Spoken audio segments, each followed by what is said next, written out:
Fire Lich Cremorus in the Soulfire Bastion is a somewhat difficult fight. You have to avoid fire damage and necrotic damage by switching your shield as you go. Do this correctly and he'll reward you with powerful exclusive items, one of which I just found out that I've been using wrong. And in fact, it's way stronger than I thought now that I know how to use it correctly. And so in today's video, I'm going to break down some of the basics on how the item works, how I've been using it wrong, and how you can avoid my mistakes. If you like content like this or want to see more details on the build that I'm playing, do be sure to get subscribed as I'll be talking about it in the near future. Leave a like while you're down there, and for now, let's get into things. So here we have today's topic, Immolator's Oblation. It gives 5, or actually 4 to 6, spell damage per ignite on you for fire and necrotic skills. And that makes sense, up to 40. Well, when I first saw this, I thought, okay, it's a strong item. It's a really, really strong item. You get Frenzy for free, you can cleanse things, but you get 5 spell damage for each ignite, up to a maximum of 40 spell damage. This is how I would have expected it to work. That's a relatively balanced item. Plus 40 spell damage from your belt is still a lot. And so I promptly balanced my character around getting to 8 consistent stacks of ignite. And then I talked to Volka and asked about that, because I was like, the wording's a little ambiguous. You know what, let's just double check. No.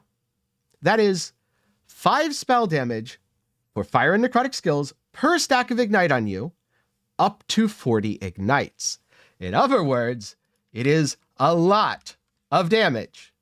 If you can maintain 40 ignites on yourself, you are going to get a massive amount with a perfect roll up to 240 flat damage for basically free.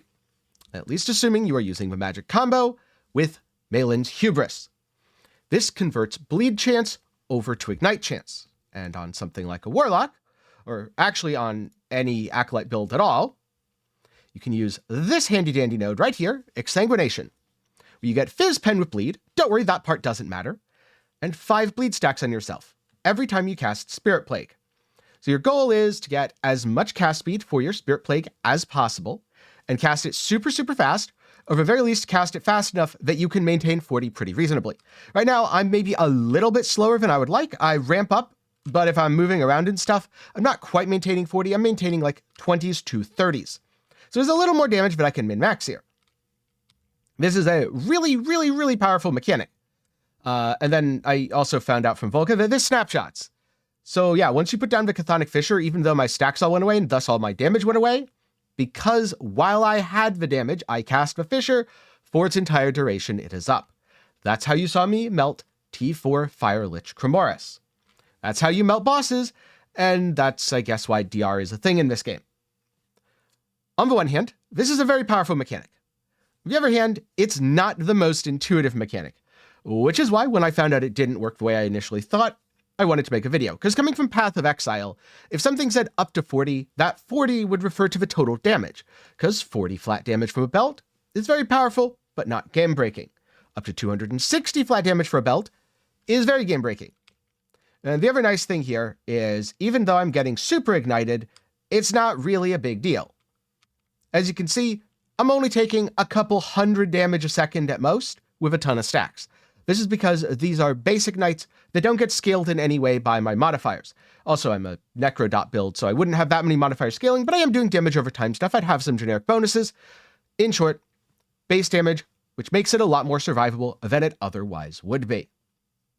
So, if you want to farm Immolator's Oblation for yourself, you'll have to head to the Soulfire Bastion. The best way to find it is by clicking on the key. This will either A, give you the option to teleport to the waypoint if you have it unlocked, or B, show you where the waypoint is if you don't yet have it unlocked, and you can make your way there, unlock it, and teleport the next time. Remember though, you will need to do Tier 3 Soulfire Bastion or higher. Unfortunately, the belt does not drop on Tier 1 or Tier 2. Most of the dungeon bosses work this way, where they have exclusive drops for each tier you go up.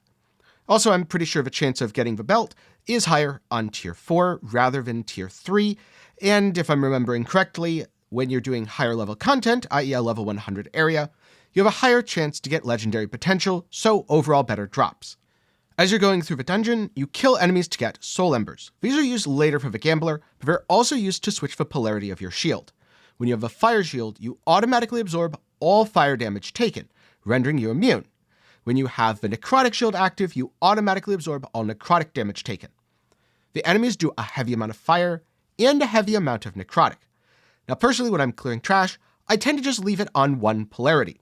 It costs a soul ember every time I swap. I don't want to waste that resource. I need it for the soul gambler afterwards. And also from a paying attention perspective, it's just easier for me to realize, okay, green bad, red good, stand in over red and be fine. On Fire Lich Cremorus himself, you may very well need to swap it around quite a bit, since he often does room-wide AoEs of different types. Now if your build has an immunity or a movement skill, some of this can be avoided. And sometimes the floor just lights up all one color, at which point you'll definitely want to be immune to that while dodging his other abilities. Because yes, there are times where he's going to use both a fire and a necrotic skill at once, and you'll have to pick and choose what you immune and stand in, and what you have to manually avoid. Now, I don't have every single thing in Last Epoch memorized, so I'm not sure all of the ways to self-ignite. The easiest is definitely Malin's Hubris though. And if you want to farm them for yourself, I recommend going to Ending the Storm, where you'll be able to get glove nodes, and it's a fairly common drop. Alternatively, you could use a Rune of Ascendance, or go for Glove Prophecies if you're a member of a Circle of Fortune, / buy it from a bazaar if you're a member of a Merchant's Guild and pray to the Overlord Seth. And now that I've made that reference, I guarantee 5 people will get it, and everyone else will be confused. That's fine though. And so now I'm curious, what mechanics have you encountered in Last Epoch where you went into it with one specific understanding and came out of it with a completely different one? Another one that personally I remember is poison damage and poison damage, because there's poison, the damage over time ailment, and then there's poison damage over time spells that is in fact not the poison ailment. That one got me for a little bit until someone explained the difference. So leave some of your experiences with obscure, confusing mechanics down in the comments below. And if you're looking for something else to watch after this, maybe you want to know more about target farming in general, I'll link to my general target farming guide, which you can check out up in the card or down below. With that said, I'd like to take a minute to thank my patrons and channel members for the continued support. For as low as $1 a month, you can help make videos just like this possible, and you might even see your name on screen like these fine folks here. In the past, my video style was very much to do a few more highly polished videos, but for the Last Epoch launch, I've tried to share my thoughts whenever I learn something new. Instead of putting this in the key mechanics of a build guide, where only people who care about a build will see it, I put it here so anyone who gets confused about Immolator's Oblation or are just looking for more damage on their fire and necrotic builds might be able to find the info, and hopefully that helps you. And so thank you very much to everyone who watched to the end. I hope you learned something, and I'll see you again in the next one.